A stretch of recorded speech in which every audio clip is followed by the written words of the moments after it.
എല്ലാവർക്കും നമസ്കാരം. ഇതിൽ പറയുന്നത് മകരക്കൂറ്. ഇതിൽ ഉൾപ്പെട്ടിട്ടുള്ള ഉത്രാടം, മുക്കാല്, തിരുവോണം, അവിട്ടം നക്ഷത്രങ്ങളുടെ കർക്കടക മാസത്തിലെ അനുഭവമാണ് പറയുന്നത്. ഈ കാലയളവിൽ വിദ്യാർത്ഥികൾ കൂടുതൽ ശ്രദ്ധിക്കേണ്ടതുണ്ട്. പഠന വിഷയങ്ങളിൽ കൂടുതൽ പരിശ്രമം ആവശ്യമാണ്. ശത്രുത, രോഗം, ദുരിതം, കടം എന്നിവ ചെറിയ തോതിൽ അലട്ടാം. അവയെ ധൈര്യപൂർവ്വം നേരിടാൻ കഴിയുകയും ചെയ്യും. ഇവർക്ക് തർക്ക വിഷയങ്ങളിൽ ഇടപെടാതെ ഒഴിഞ്ഞു പോകുന്നതാണ് ഇവർക്ക് നല്ലത്.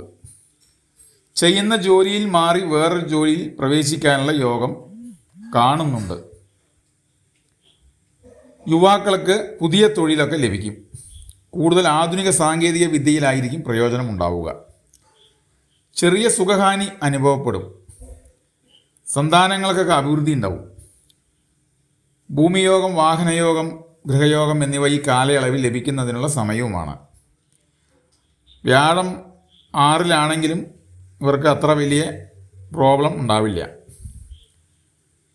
ദോഷപരിഹാരമായിട്ട് ശാസ്താവിന് നീരാഞ്ജനം, ഹനുമാന് വടമാല, വെറ്റിലമാല, ശിവന് മൃത്യുഞ്ജയാർച്ചന എന്നിവ നടത്തുന്നത് ഉത്തമം.